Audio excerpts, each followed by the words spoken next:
জাতীয় সঙ্গীতকে রিসেন্টলি অবমাননা করা হয়েছে।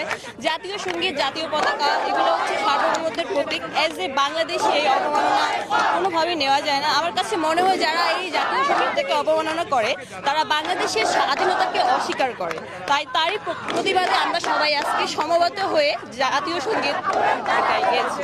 এই আয়োজনটা মূলত জাতীয় সঙ্গীতকে অবমাননা করার জন্য। আপনারা কিছুদিন আগে জেনেছেন যে শাহবাগে সম্প্রতি একটি ঘটনা ঘটেছে যেখানে জাতীয় সঙ্গীতকে অবমাননা করা হয়েছে। কিন্তু জাতীয় সঙ্গীত আমাদের জাতিসত্তার অধিকার এবং জাতিসত্তার ধারক বলা যায়, এবং জাতীয় সঙ্গীত আমাদের ৭১-এর প্রতিফলন এবং ২৪-এর প্রতিফলনও বলা যায়। তো জাতীয় সঙ্গীতকে অবমাননা করে যাবে সেটা হতে পারে না। তো জাতীয় সঙ্গীত অবমাননার বিরুদ্ধে আজকে আমাদের এখানে একটি সমবেত এবং জাতীয় সঙ্গীত আমরা ধারণ করছি, সেটাই আমরা বোঝানোর চেষ্টা করেছি। আমরা কিছুদিন আগে লক্ষ্য করেছি যে একটা ভিডিওতে দেখা যাচ্ছে যে বাংলাদেশের জাতীয় সঙ্গীত যখন বাজছিল তখন কিছু আন্দোলনকারীর রূপে কিছু বাংলাদেশ বিরোধী শক্তি যারা পাকিস্তানের ৭১ সালে পাকিস্তানের পক্ষে নিয়েছিল সেই শক্তি বাংলাদেশের জাতীয় সঙ্গীত বন্ধ করার জন্য স্লোগান দিয়েছে।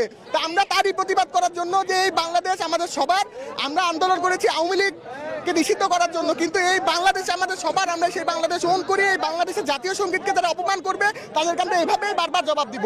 আমাদের এই বাংলাদেশকে আমরা সবাই মিলে ওন করি, প্রত্যেকটা রাজনৈতিক দল, বাংলাদেশে যারা ক্রিয়াশীল রাজনৈতিক সংগঠন আছে সবাই মিলে আমরা এই বাংলাদেশকে ওন করি, বাংলাদেশের জাতীয় সঙ্গীতকে ওন করি। সেইটারই পক্ষে আমরা যে যারা পাকিস্তানি শক্তি আছে যারা বাংলাদেশের জাতীয় সঙ্গীতকে ওন করে না, আমরা তাদের বিপক্ষে আজকে প্রতিবাদ জানিয়েছি। আমাদের মূল বার্তা হচ্ছে, দেখেন আমরা সবাই প্রথমত বাংলাদেশি। ৭১-এ যারা বাংলাদেশের স্বাধীনতার বিপক্ষে ছিল তারাই কিন্তু শাহবাগ থেকে বলেন বাংলাদেশের বিপক্ষে স্লোগানটা শুরু করলো। আমাদের মূল চাওয়া ছিল আমরা দেশ স্বাধীন করব। সেখান থেকে ২৪-এ এসে ফ্যাসিস্ট সরকার হাসিনা তাদের আওয়ামী লীগকে আমরা নিষিদ্ধ চাই, কিন্তু তার মানে এই না যে আমরা জাতীয় সঙ্গীতকে অপমান করব। তো সেই জায়গা থেকে আমাদের একটাই কথা, আওয়ামী লীগকে নিষিদ্ধ চাই এবং যারা বাংলাদেশের বিপক্ষে ছিল সব সময় আমরা তাদেরকেও নিষিদ্ধ চাই। আসলে যারা জাতীয় সঙ্গীতের মতো রাষ্ট্রের এত কি বলে ইন্ট্রিগাল একটা বিষয়কে না অবমাননা করতে পারে তারা আর যাই হোক বাংলাদেশি না, বাঙালি না এবং বাংলাদেশি চেতনার সাথে তারা সম্পৃক্ত না। তারা স্বাধীনতার চেতনার বিরুদ্ধে। এবং তারা কারা?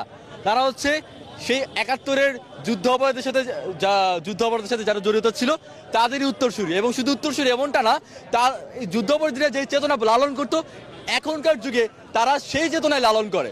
তারা তাদের পূর্বপুরুষদের অপকর্মের জন্য ক্ষমতা চাই না, বরং এটাকে তারা গর্ববোধ করে এটাকে নিয়ে। এবং তারা এই যে বাংলাদেশি চেতনার বিরুদ্ধে একটা চেতনা, পাকিস্তানি চেতনা, সেটাকে তারা এস্টাবলিশ করার চেষ্টা করে। এবং এই কারণেই তারা জাতীয় সঙ্গীত সহ্য করতে পারে না, জাতীয় পতাকা সহ্য করতে পারে না এবং মুক্তিযুদ্ধকে সহ্য করতে পারে না। আসলে আমরা যখন এই রাজু ভাস্কর্যের পাদদেশে জাতীয় সঙ্গীতকে অবমাননা করার বিরুদ্ধে আমরা প্রতীকী একটা এই সমবেত কণ্ঠে জাতীয় সঙ্গীত গাওয়ার জন্য একটা সবাইকে আহ্বান করা হলো রাজু ভাস্কর্যে, তখন দেখলাম কিছু এই বাংলাদেশে থেকে বাংলাদেশের চেতনাকে যারা লালন করে না তারা বলতে লাগলো যে এখানে গিয়ে জাতীয় সঙ্গীত গেলে নাকি ইসলাম থাকবে না, এখানে গেলে নাকি তারা পাকিস্তানের তারা যে লোকগুলা তারা বলছে মানে তারা আর কি জান্নাতের টিকিট দিবে না, এরকম টাইপ কথাবার্তা বলা যখন শুরু করলো তখন তার প্রতিবাদ শুরু করে নাম দেখতে পাচ্ছেন যে আমি কিন্তু টুপি পরে আসছি নামাজ পড়ার পরে। আসলে আমরা বলতে চাই যে বাংলাদেশে থাকতে হলে এবং বাংলাদেশে রাজনীতি করবেন সমস্যা নাই, কিন্তু বাংলাদেশ পন্থী রাজনীতি করতে হবে।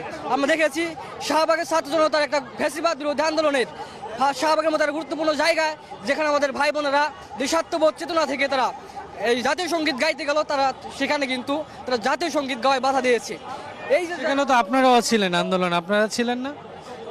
সেখানে যে মব হলো আপনার বিরুদ্ধে যখন কিছু ১০-১২ জন মিলে আপনার বিরুদ্ধে যখন ঝাঁপিয়ে পড়বে, বা সেখানে তো আপনার মনে আপনি সঠিক না বেঠিক এটা বলার আর কোনোই হবে না।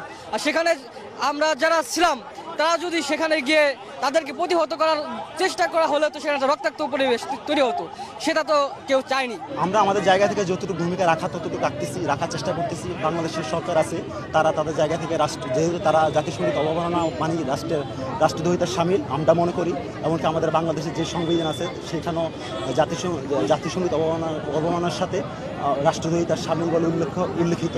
তার এই পরিপ্রেক্ষিতে রাষ্ট্র যদি তাদের বিরুদ্ধে ব্যবস্থা নেয় আমরা তাদের পক্ষে থাকবো। রাষ্ট্রের পক্ষে আপনারা কি চিহ্নিত করতে পেরেছিলেন কারা আসলে ওখানে ছিল?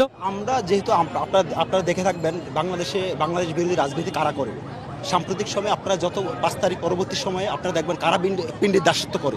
আপনারা যখন এটা আপনারা নিজেদের কষ্ট করলে আপনারা দেখবেন একটা নির্দিষ্ট রাজনৈতিক সংগঠনের পক্ষেই এই বয়ানটা যায়।